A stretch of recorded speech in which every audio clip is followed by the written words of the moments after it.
I was talking to a friend recently and he said, it's very easy for you to keep expanding your real estate empire because you have money now. And so you can use that money to buy more property and make money from those properties and then buy more property. He's like, but what I don't understand is what happens if you really want to get started in real estate and you don't actually have money? Then it's impossible to get to your level because you don't physically have money to invest in real estate. And this really kind of gave me PTSD from all the TikTok comments that I get. Oh God.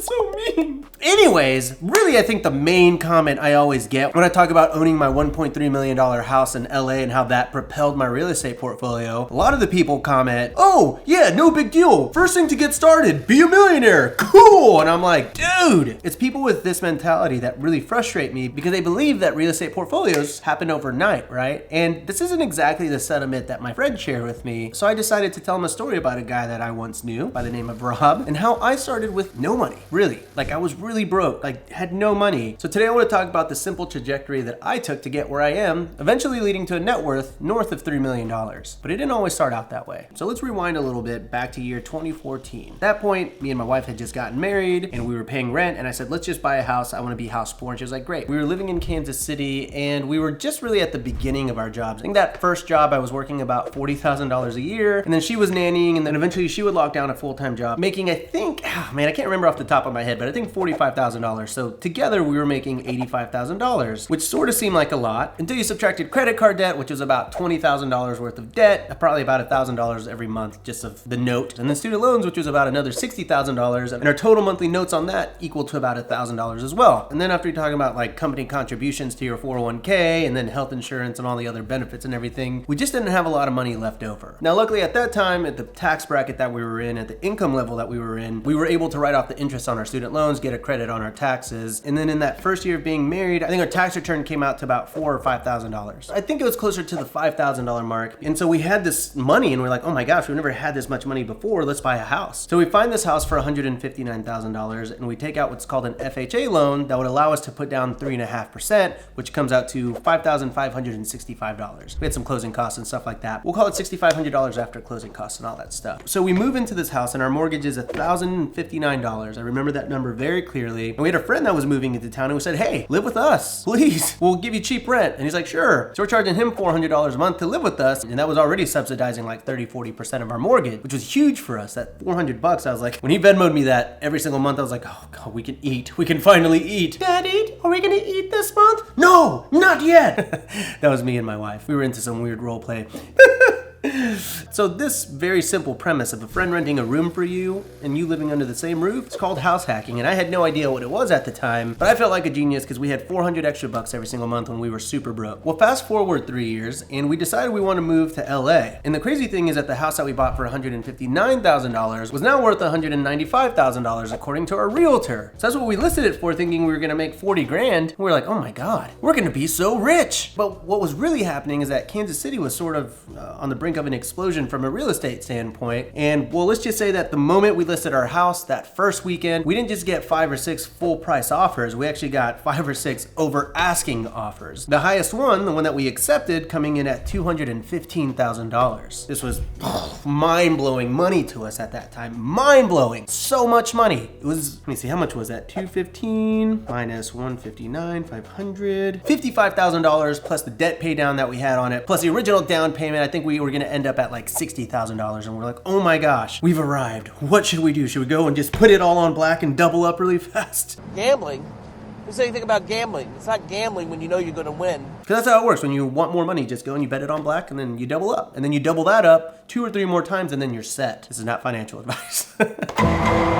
Well, long story short, it didn't appraise and I think it ended up going for like $203,000. And when it was all said and done, our final profit on that house was $40,000. We were a little bummed, but still a win for us. So we told ourselves, hey, we're really broke. What's the next logical move? Let's move to a city that's 4 times more expensive. So we moved to LA and we were living in a 660 square foot apartment that was $1,850 every single month. After doing this for about 6 months, I told myself that I could not bear to pay a landlord $1,800 for 600 square feet, and I would rather be house poor again and at least own my home than pay rent because I had seen the power of appreciation with my first house in Kansas City. It's over 9,000! So I said, if I can do that again in LA, then I'm gonna be okay. So somehow we find this house for $624,000. Again, we put down 3.5%. And then after a few seller credits and this and that, I think we ended up bringing $18,500 to the closing table. So about half of the money that we had saved up. But here's where it really got interesting for me, because I wasn't just buying a house. I was buying a house with a 279 square foot studio apartment underneath that I was eventually gonna rent on Airbnb and make $2,000 to $3,000 a month on. Remember, house hacking. I had discovered that on a small scale from a long-term rental standpoint, but now I had just discovered Airbnb and I was like, oh my God, if I'm making $2,000 to $3,000 a month, that's gonna pay between 50 to 75% of my mortgage here in LA, and all I'm gonna have to pay out of pocket to live in my dream house in LA is $1,000 to $2,000 every month. And that's what I did. It was working out super, super well. So then I thought, what if I built a tiny house in my backyard? I could get more rent and I could increase the value of my home. So that's what I did. I took out a private loan. I kept the $20,000 that I had in reserves, which I'm really glad I did because I ended up using every bit of that. But by the end of that, I had substantially increased the value of my home. And so here's where we go back to my friend's question, which was, how do you get started if you don't have any money at all? It's impossible. And I told him, not particularly harshly, but he might have taken it this way. I said, that's not true. I know for a fact that's not true because I did it. So here's where we start getting into this whole philosophy of like, okay, well, I can't fathom starting with zero money down. People say, well, I want to build the empire you have, but I don't have the money to do it. But what most people don't realize is that it's a marathon, not a sprint. Because if we go back to my humble beginnings, I had no money. I happened to sneak into a home, which I should not have been able to afford, but they approved me for it and I wasn't going to say no. I sold that home. Instead of spending it on materialistic things, we kept it and we used it to reinvest in our house in LA. This house in LA, we sacrificed the comfort of privacy on our lot by house hacking and renting to people underneath us, and then eventually renting to people in the tiny house behind me, right? But here's where it starts rapidly accelerating, because I had used my money to just go into the next house, but then I decided, what's next? What could I do? And so I talked to a banker and they basically said that I could do what's called a cash out refi, which would allow me to take out up to 75% of the equity that I had in my home, which amounted to about $37,500. And I used that money to wipe out as much of the high interest debt that I had on the tiny house right behind me. So I do that and I cruise on that a little bit, maybe a year and a half. I can't remember off the top of my head. Then I was just getting so antsy because I was like, what if I could do this again? Now I'd already exhausted the cashing out option, but there was this other thing I had heard about, which was called a home equity line of credit, which would effectively allow me to leverage up to 90% of the equity that I had in my home. So I got approved for that, and that home equity line of credit amounted to $120,000, which was great. It works as a credit card. It exists there. If I ever need to pull from it, I can. If I want to just leave it, I can do that too. But I had it and I thought, well, hey, I should take a risk and I should use this.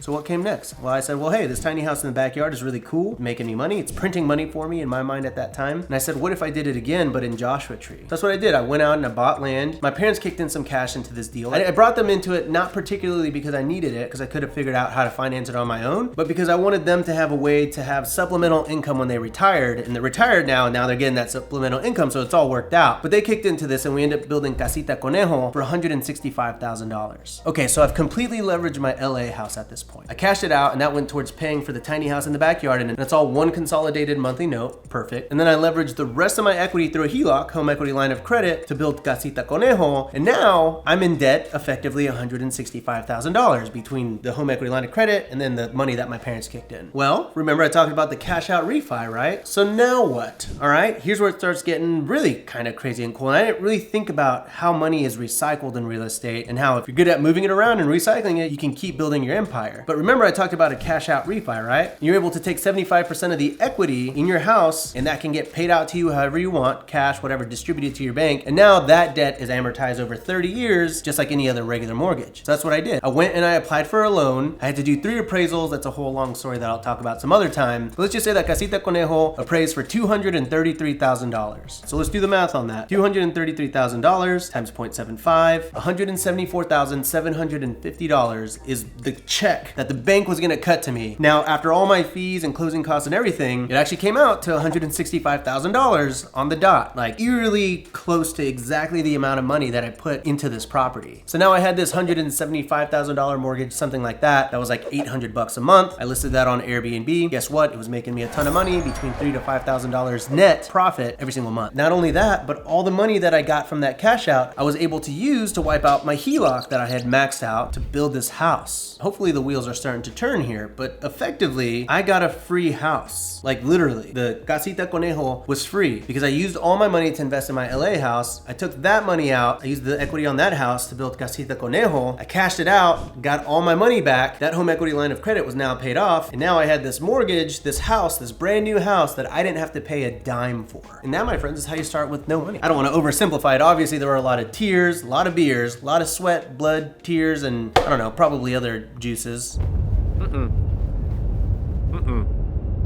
Other things, you know, but basically that's how I did it. I mean, that's how I started with really not a lot of money down. I started my whole portfolio, my whole net worth is all because of that initial $6,000 or $5,500 that I got on my federal income tax. And then guess what? I ended up refinancing my LA house again, and I used that money to buy my home in Tennessee that's on 52 acres. I bought that house for $510,000. That house is now worth $800, $850. And then guess what? I could then go, if I really wanted to, I can do another cash out refi on that. So I have pretty close to $400,000 of equity in that house. So if I took out 75%, that would give me $300,000 that I could cash out. Now remember, that gets added on in the form of debt, amortized over 30 years, but I now have $300,000 that I can go and build another house cash, refinance out of that, get the money back, pay back this, or go out and keep building over and over and over again. And it's not just that house. I can take out $300,000 from that house. I have my other chalet in Tennessee. If my partners and I wanted to cash out, we could probably take out $225,000 to $245,000. I've got my LA house, my superstar house, that has about $500,000 to $600,000 of equity as we speak. I could cash out again. And I know that I'm paying a lot of closing costs here, and that's where we might differ on a philosophical side. More conservative people would say it's really stupid to keep paying the closing costs over and over again, but not really, because I'm using that money to make me a much higher yield than those closing costs on other investments. But if I really wanted to, just mathing this out again, I could go out and cash out $420,000. But all to say, we just started adding that up, $420,000 plus $300,000 from my other property, from the, let's say, my half of that other partnership, which is another $120,000. That comes out to roughly $840,000 that I could then go and build 3 houses. And then guess what? Do it again. And here's the best part. It's all tax-free. When you go out and you do a cash out refi, that's debt. That's not a profit. So you're not taxed on that. That's a whole nother video we can talk about some other time. I've been wanting to get my CPA on here to really do the nitty-gritty tax stuff, because I'm not a tax expert. I'm just a goofy YouTuber, but I want to have a pro on here to walk you through all of the crazy tax benefits of owning real estate. It's crazy, and it starts compounding over and over and over again. So now we go back to my original point of, look, everybody wants to go and build their proverbial real estate Rome in a day, but I've been doing this for 5 years, and I've been working at it day and night and making content about it and teaching people how to do it. And if you watch the channel from the very beginning, the very first video I ever posted, that was not rich Rob. That was not wealthy Rob. That was very broke Rob, just hustling every single day. And thank goodness for past Rob, because look at where I'm at today. Look at what I was able to achieve by snowballing every profit back into investments that now not only cash flow, that have appreciated significantly and ultimately driving up my net worth. So don't get so focused on how you're gonna scale up to 30, 40, 50 units and achieve financial freedom and quit your 9 to 5. Like, those are great goals to have, but that should not be the goal that you have when you're getting started. The only goal that you should have when you're getting started is just getting into your first deal. It's that easy. Get into your first deal and figure it out and learn it and love it and be profitable at it and figure out how you can use the tax benefits to your advantage and figure out how you can leverage the debt to get you into the next property. It gets easier with every property. It took me 5 years to get to 15. Then on year 5, I bought a 20 unit motel, and now I'm at 35. And now I'm working on another 20 plus unit hotel, and that will get me past 50 units. It wasn't an overnight success. Sometimes it might look at that because you just see, right? You see the good stuff, but it was 5 years of hard work and pretty much no sleep. All right, that's it. That's all I wanted to riff on today. I don't know if I really taught anything, but hopefully my story, as simple as it is, can show you the power and the compounding effects of real estate if you just take it day by day. If you're interested in learning how I did it, or if you're interested in starting an Airbnb business and you want to learn from me, consider enrolling in Host Camp, my 12-month mentorship program where I teach you everything you need to know about starting an Airbnb business. We got interior design coaches, comping coaches, automation specialists, a lot of people in the program that can help you start and scale your business. So if you're interested in learning more about that, you can book a free call with my team over at hostcamp.com. All right, that's it. Hopefully you learned something. If you did it, then sorry.